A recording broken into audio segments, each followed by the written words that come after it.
$5,000 on a credit card, minimum payments only, at the current national average APR of 22%. That is the setup, and the math behind it tells a story most people never hear until they're living inside it.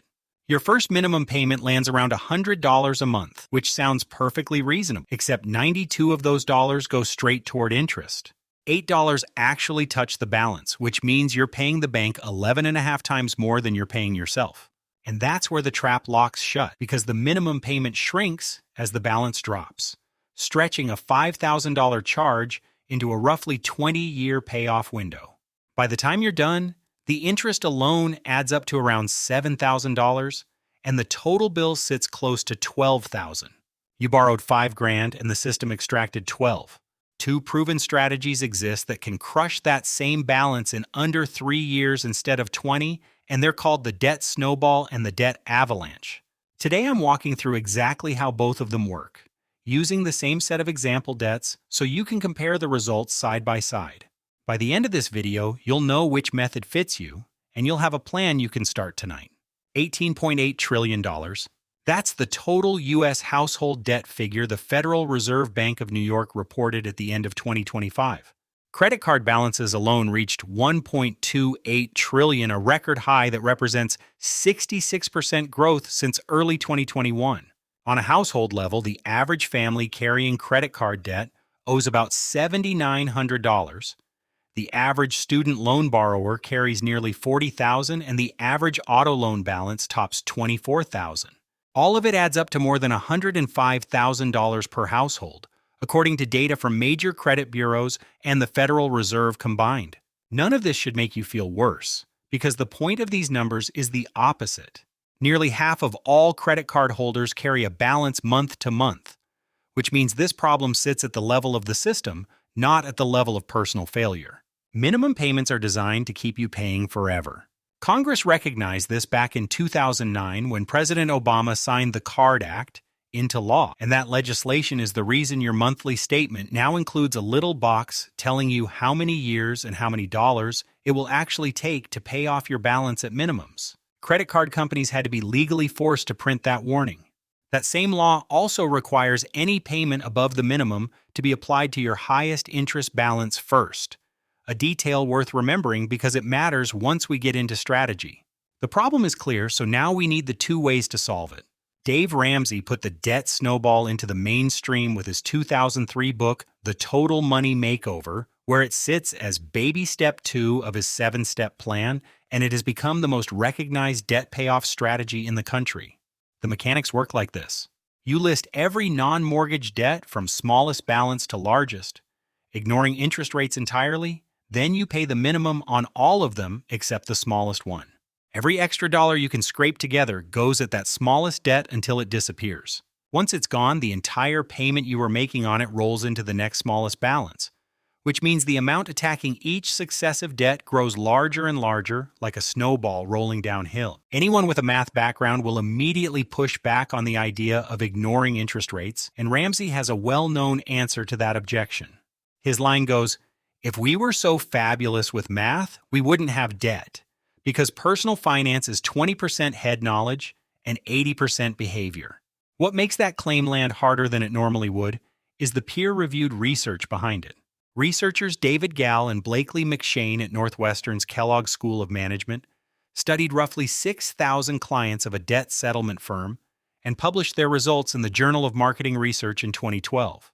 People who focused on paying the smallest balances first turned out to be 14% more likely to reach full debt freedom after 1 year and 43% more likely after 4 years, compared to those who tackled the highest interest debt first. A separate 2011 study in the same journal, led by Modi Amar, Dan Ariely, and their colleagues, confirmed the pattern across 4 incentive-compatible experiments. Participants consistently prioritized paying off small debts, even when larger ones carried higher rates, a behavior the researchers labeled debt account aversion, meaning the psychological drive to reduce the number of open accounts overrides what the math recommends. Remy Trudel and his colleagues nailed down the specific mechanism in a 2016 Harvard Business Review piece. Their finding was that what drives people's perception of progress is not the size of the payment or how little remains on a card, but the portion of the total balance they manage to wipe out.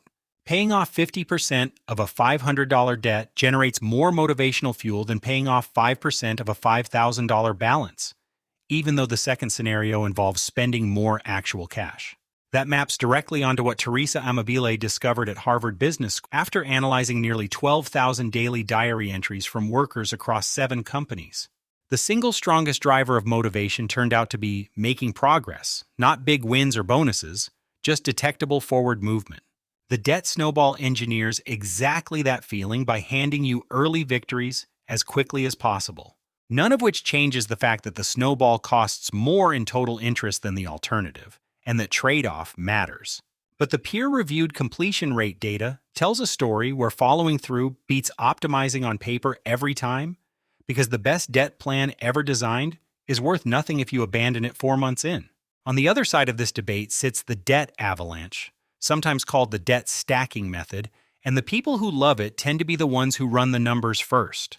The mechanics mirror the snowball almost exactly. You list every debt from highest interest rate to lowest, pay the minimum on everything except the top rate balance, and funnel every spare dollar into that most expensive debt until it vanishes. Once it does, the freed up payment rolls down to the next highest rate, and the cycle repeats. Same rolling payment engine as the snowball, with only one difference in the sorting order. Suze Orman advocates this approach, along with major investment firms, most academic financial mathematicians, and nearly every mainstream financial publication. Their reasoning is simple. Interest represents the cost of carrying debt, so eliminating the most expensive interest first slows the growth of the total balance faster than any other sequence, which means less money paid overall and, in many cases, a slightly shorter timeline to zero. The weakness shows up in motivation. When the highest rate debt also happens to be the largest balance, you can grind away for a year or longer before a single account closes out. And that is precisely the moment the Kellogg research says people quit. One way to frame the whole debate is that the snowball optimizes for motivation while the avalanche optimizes for math, and the tension between those two forces is the entire conversation. Real numbers settle it better than theory. A scenario published by a major financial encyclopedia works well for this comparison because the balances and rates differ enough to show a real contrast. Debt number 1 is a store credit card carrying $3,500 at 15.99% APR. Debt number 2 is a personal credit card at $2,500 and 11%. Debt number 3 is a car loan at $7,000 and 4.5%. Total debt across all three comes to $13,000. Under the snowball, the attack order goes smallest balance first, which means the $2,500 personal card disappears first, followed by the $3,500 store card, and the $7,000 car loan comes last. That first account closes quickly, and the freed up payment hitting the store card creates a noticeable acceleration almost immediately. Under the avalanche, the order flips to highest rate first, meaning the store card at 15.99% takes priority, then the personal card at 11%, then the car loan at 4.5%. Your first win takes longer because you're chipping through $3,500 before anything closes, but every month you're neutralizing the most expensive interest in the stack.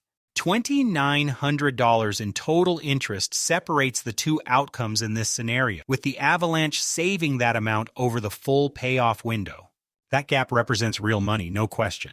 But here's what sits on the other side of that ledger. The Kellogg study found that smallest balance first payers were 43% more likely to actually finish within 4 years, saving $2,900 in theory and then quitting 8 months and saves exactly zero.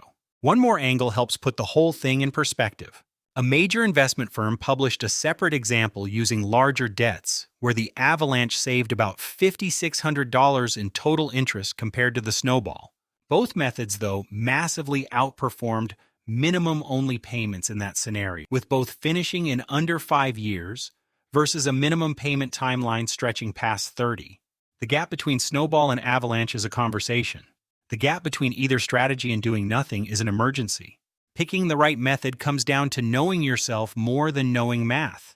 The snowball likely fits better if you've attempted a debt payoff before and lost steam, if early wins keep you engaged, If your debt pile includes a bunch of small balances you can knock out fast, or if you know from experience that emotional momentum matters more to you than squeezing out every last dollar of savings. Peer-reviewed research consistently ties the snowball to higher follow-through rates.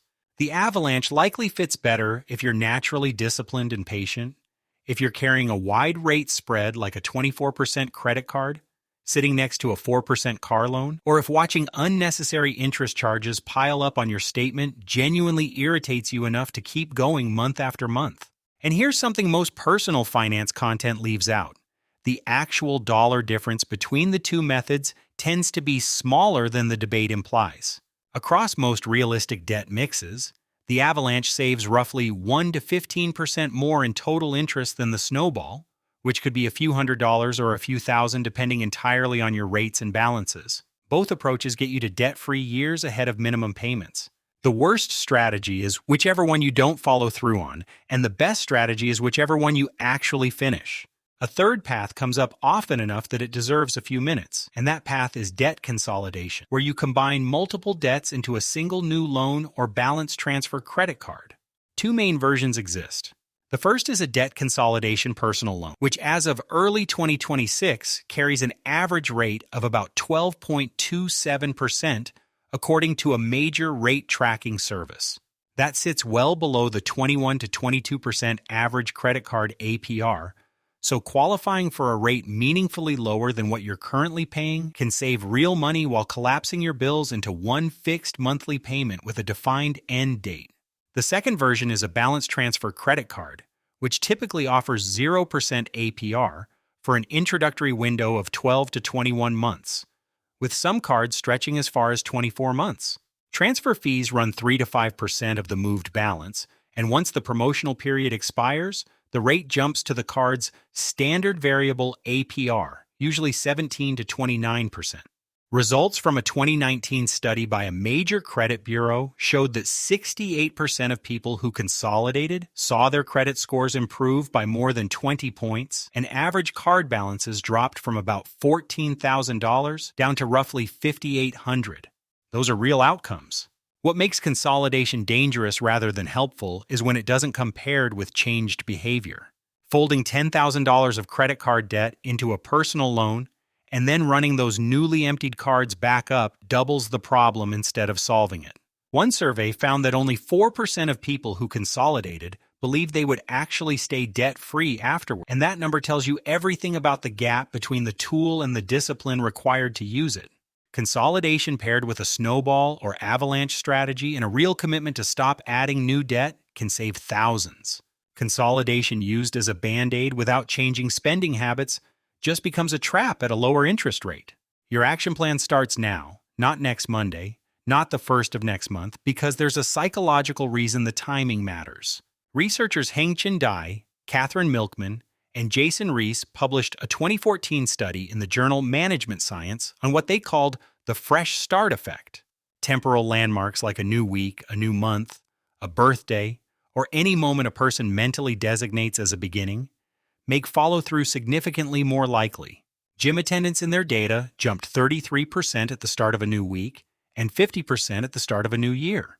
Watching this video right now counts as your temporal landmark, and everything from here is your fresh start. Step 1 is to write down every debt you carry with the balance, interest rate, and minimum payment for each. Log into each account and pull the real numbers instead of guessing. Step 2 is picking your method. Go snowball if you need momentum, avalanche if you want to optimize the math. When you're genuinely torn between the two, the snowball wins by default because the research shows higher completion rates, and getting started matters more than getting it theoretically perfect. Step 3 is figuring out how much extra you can put toward debt each month beyond your minimums. Even $50 changes the math dramatically. That $5,000 credit card from the top of this video takes about 20 years at minimums. A flat $200 a month pays it off in roughly 34 months, with about $1,700 in interest instead of $7,000. $300 a month brings the timeline down to about 20 months.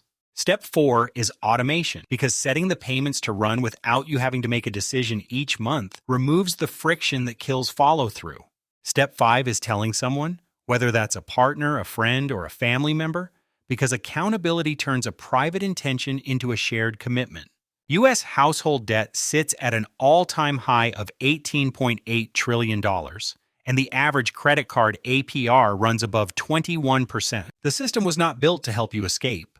But the snowball and the avalanche both work, and peer-reviewed research from Northwestern, Harvard, and the Journal of Marketing Research confirms that having a deliberate strategy is what separates people who get out from people who stay stuck. A few percentage points separate the snowball from the avalanche. Your entire financial future separates either one from doing nothing. Pick one and start today.